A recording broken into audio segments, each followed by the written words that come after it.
Assalamualaikum warahmatullahi wabarakatuh. Saya Nauranisa Oktavia, mahasiswa jurusan Sosiologi angkatan 2019, Fakultas Ilmu Sosial dan Ilmu Politik Universitas Bangka Belitung.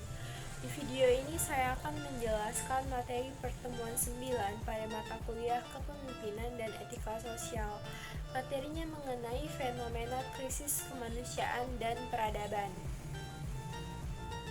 Krisis kemanusiaan adalah kondisi di mana manusia mengalami penderitaan yang sangat berbahaya. Dasar-dasar kesejahteraan manusia berada dalam bahaya dan mencakup skala yang besar.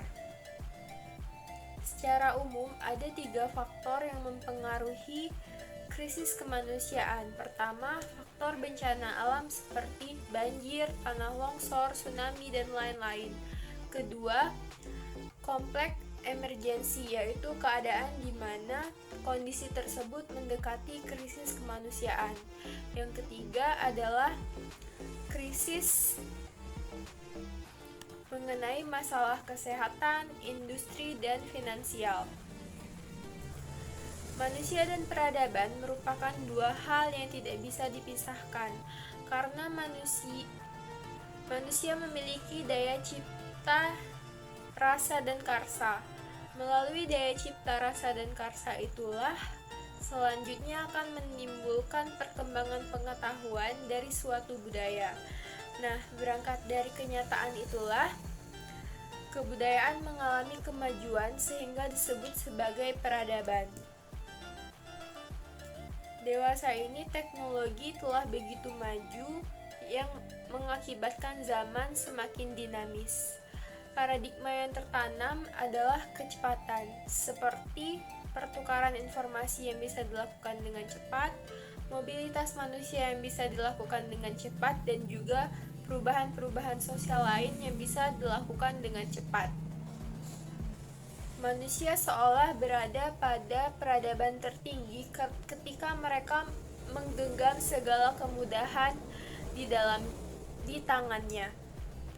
Namun, yang sangat disayangkan adalah ada hal yang tidak berbanding lurus dengan kemudahan-kemudahan tersebut, yaitu kemanusiaan. Harga yang sangat mahal ketika suatu kemudahan dibayar dengan hal yang tidak berbanding lurus, yaitu krisis kemanusiaan. Pada masa Renaissance, terdapat aliran filsafat bernama humanisme. Humanisme adalah gerakan yang merupakan sebuah aliran filsafat yang mengedepankan nilai dan moral di atas segalanya. Gerakan ini dilatar belakangi ketika doktrin agama menancap begitu kuat, sehingga menghegemoni segala bidang kehidupan manusia. Pada masa ini terjadi sangat banyak dehumanisasi. Salah satunya adalah dalam hal kebebasan berpikir dan mengenai penentuan benar atau salahnya suatu hal. Karena sebelumnya kewenangan ranah tersebut hanya dimiliki oleh otoritas keagamaan. Ilmu pengetahuan terhambat kemajuannya. Maka tak jarang pada abad itu disebut sebagai abad kegelapan. Dengan realitas yang begitu pahit, maka gerakan humanisme dimulai dengan penerjemahan karya-karya filsafat berbahasa Romawi atau Yunani. Kebebasan berpikir yang awalnya dilarang kini telah beredar kembali, sehingga menghasilkan banyak sekali karya-karya dan ilmu pengetahuan yang menjadi tonggak peradaban modern, dan dampaknya sampai saat ini masih bisa kita rasakan. Kita bisa melacak bahwa peradaban modern lahir atas rasa kemanusiaan, atau kita bisa katakan bahwa yang mendasari zaman tersebut adalah kemanusiaan, yang pada hari ini dan pada zaman sekarang ini sudah mulai luntur atau memudar. Salah satu krisis kemanusiaan yang dialami oleh manusia modern tidak hanya itu, namun juga manusia modern mengalami krisis eksistensi dan krisis esensi. Apa itu krisis eksistensi? Krisis eksistensi adalah keadaan di mana manusia tidak bisa mengaktualisasikan potensi yang ada pada dirinya, atau bisa dikatakan bahwa manusia tersebut tidak bisa mengenali jati dirinya. Faktor eksternal penyebab terjadinya krisis eksistensi ini salah satunya adalah kecenderungan seseorang untuk mudah mengikuti apa yang sedang tren. Tren merupakan suatu simbol yang kerap dijadikan suatu alat untuk menunjukkan sebuah status sosial yang ada pada diri seseorang. Kerap sekali, jika seseorang tidak mengikuti tren, disebut orang tersebut tidak update atau orang yang norak. Yang akhirnya pernyataan tersebut membuat kita takut untuk menjadi diri kita sendiri. Padahal apa yang menjadi tren tersebut belum tentu baik untuk kita dan belum tentu bermanfaat untuk kita. Tren lahir dari kemajuan teknologi yang dimodifikasi oleh sistem kapitalis sehingga melahirkan sebuah produk tertentu dan kemudian melahirkan konsumsi simbol. Orang-orang yang mudah mengikuti akal kebanyakan orang tanpa melakukan filterisasi akan sulit menemukan jati diri. Jika seseorang sudah mengalami hal tersebut atau orang tersebut sulit untuk menemukan jati dirinya, maka yang terjadi selanjutnya adalah sebuah krisis esensi. Apa itu krisis esensi? Krisis esensi adalah keadaan di mana seseorang berpandangan bahwa hidup itu tidak memiliki makna dan hidup itu tidak memiliki tujuan. Melanjutkan dampak dari tren tadi, mudah sekali kita terjebak dalam situasi yang bernama konsumerisme. Dengan tren, seseorang didorong untuk membeli sesuatu yang sebenarnya tidak penting bagi dirinya. Implikasi terburuknya adalah orang-orang terus mencari kekayaan materi dan minim waktu untuk memikirkan apa tujuan hidup yang sebenarnya. Mereka hanya mendapatkan kebahagiaan semu dan akan terjebak dalam keadaan nihilisme, yaitu keadaan yang memiliki pandangan bahwa hidup itu tidak ada maknanya. Jadi mereka hidup hanya sekedar hidup. Mereka hidup hanya untuk mencari makan dan mencari kekayaan materi. Yang tidak bisa kita sangkal adalah kenyataan bahwa hidup manusia itu terbatas. Alangkah lebih baiknya kita hidup itu untuk memberikan manfaat yang banyak dan juga kebaikan-kebaikan dengan banyak untuk orang-orang sekitar. Inilah pandangan hidup yang bernama optimistic nihilisme. Dengan perkembangan teknologi yang begitu cepat, sains juga berkembang dengan pesat. Namun seperti apa yang sudah disebutkan tadi, ada aspek yang justru membahayakan kehidupan kita, yaitu krisis kemanusiaan. Contohnya adalah dengan ditemukannya nuklir, membuat terjadinya ketegangan antara Amerika Serikat dengan Uni Soviet. Kemudian kemajuan ilmu biologi yang sedang ramai dibicarakan, yaitu kecerdasan buatan atau artificial intelligence, yang mana berbagai profesi seperti guru, dokter, dan lain-lain digantikan oleh robot. Sains memang memiliki dampak positif dan juga dampak negatif. Namun disinilah sebenarnya tanggung jawab seorang ilmuwan itu harus dipertanggungjawabkan.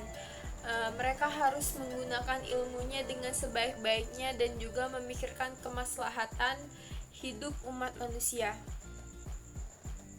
Sains sendiri ada kalanya harus dipengaruhi oleh nilai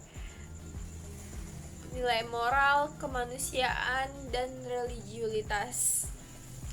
Manusia modern juga harusnya tidak menjauhi agama, karena di tengah zaman krisis moral seperti ini, agama bisa dijadikan solusi penuntun kehidupan. Hanya saja cara kita memaknainya harus dirubah. Agama harus disinergikan dengan ilmu pengetahuan supaya berjalan sesuai dengan apa yang dicita-citakan dan menghindarkan kita dari fanatisme buta. Perkembangan teknologi ilmu pengetahuan harusnya berada dalam kendali manusia agar berjalan sesuai dengan apa yang dicita-citakan. Pengendalian ini dapat dilakukan dengan menyisipkan nilai, norma, kemanusiaan, dan religiulitas. Sungguh memalukan ketika manusia mengetahui segala ilmu pengetahuan namun melupakan kodratnya sebagai manusia. Peradaban timbul karena manusia yang menciptakannya. Manusia bisa dikatakan ia sebagai manusia yang baik ketika ia menuruti atau mengikuti aturan, norma, dan nilai yang berlaku pada tempat ia berpijak. Koncharaningrat berpendapat bahwa peradaban diistilahkan dengan istilah civilization atau istilah yang biasanya disebut untuk menyebutkan unsur-unsur kebudayaan seperti indah, halus, dan maju. Menurut Tumanggor, ada 3 inti peradaban, yaitu nilai, kelompok, dan tantangan zaman. Manusia sebagai makhluk yang beradab adalah pribadi manusia yang berlaku sopan, berakhlak, dan berbudi pekerti luhur. Etika dan peradaban sangat berkaitan erat. Kedua hal tersebut tidak bisa dipisahkan satu sama lain. Atau bisa dikatakan kedua unsur tersebut saling mempengaruhi dan merupakan unsur pokok dalam kehidupan kita sehari-hari. Jika salah satu hal tersebut hilang, maka hal tersebut akan mempengaruhi kehidupan yang telah berjalan sekian abad lamanya. Hal tersebut tentunya menjadi masalah yang serius dan menjadi masalah yang krusial yang menyebabkan berbagai macam perpecahan dari suatu bangsa. Kemudian manusia sendiri pada dasarnya adalah makhluk yang diciptakan dengan akal pikiran untuk membentuk peradaban mereka sendiri dan telah mempunyai sifat estetika dalam diri masing-masing sejak mereka lahir di dunia. Meskipun tidak bisa kita sangkal bahwa nilai dan keestetikan dari diri manusia itu berbeda-beda antara satu dengan yang lain. Namun pada intinya, sifat-sifat etika dan estetika itu berpandangan pada suatu arah, yaitu kebudayaan. Peradaban manusia telah sekian lama berjalan mengalami banyak perubahan yang pada dasarnya masih sama, yaitu untuk memandang sesuatu. Contoh dari fenomena krisis kemanusiaan dan peradaban. Kemanusiaan yang adil dan beradab, seperti yang kita ketahui bersama, itu merupakan bunyi dari sila kedua Pancasila. Manusia dianggap sebagai ciptaan Tuhan yang paling sempurna karena manusia dikaruniai dengan akal pikiran dan hati untuk merasa. Sila kedua ini memaknai bunyinya tersebut dengan bahwa adanya kesadaran sikap dan perubahan manusia yang didasarkan kepada potensi budi nurani manusia dalam hubungannya dengan norma-norma dan kebudayaan umumnya. Manusia diharapkan memiliki kebudayaan dan sikap kemanusiaan kepada seluruh manusia tanpa memandang suku, agama, ras, warna kulit, kewarganegaraan, ataupun sara-sara yang lainnya. Pencantuman sila ini tidak hanya sebagai formalitas landasan bangsa Indonesia, namun diharapkan seluruh masyarakat Indonesia mengaktualisasikan sila ini dalam kehidupan bermasyarakat. Lalu, apakah hal ini hanya diterapkan bagi masyarakat Indonesia saja? Bagaimana dengan tindak kekerasan yang terjadi di luar Indonesia?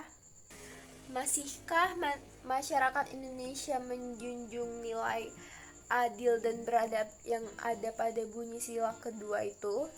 Ataukah ini hanya diterapkan pada sesama masyarakat Indonesia?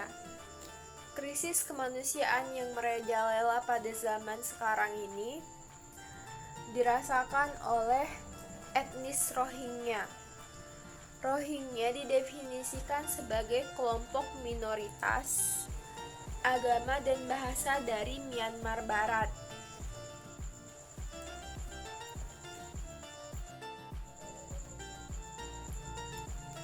Mereka adalah kelompok minoritas yang dipersekusi atau mendapatkan perlakuan buruk di dunia. Rohingya sendiri tidak secara resmi diakui oleh pemerintah Myanmar.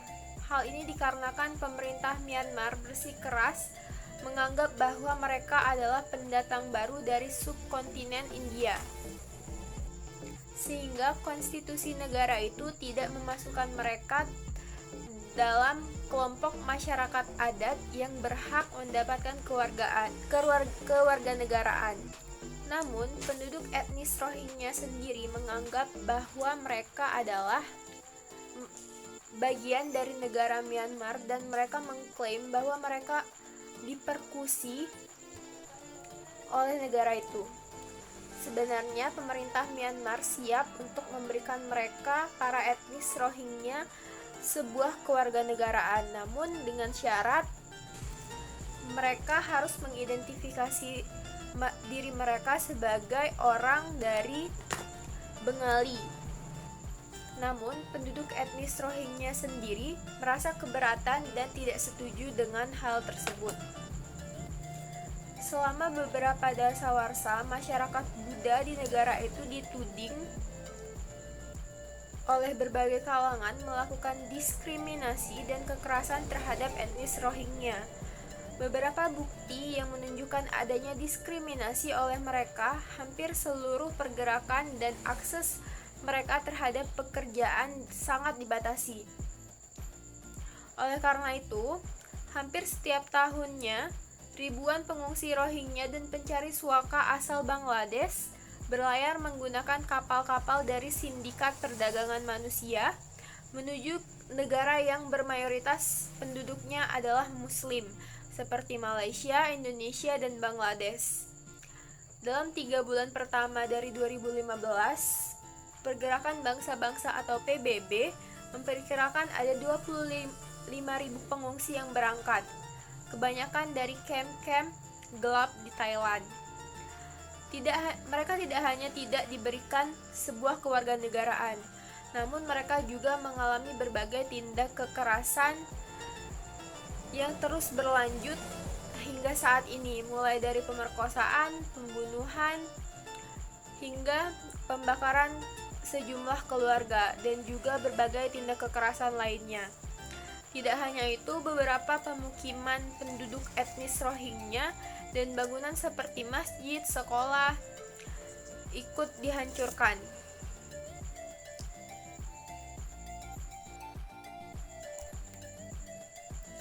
Baiklah, itu saja yang bisa saya sampaikan dari materi Fenomena krisis kemanusiaan dan peradaban, pertemuan 9 dari mata kuliah kepemimpinan dan etika sosial. Lebih dan kurangnya saya minta maaf. Wassalamualaikum warahmatullahi wabarakatuh.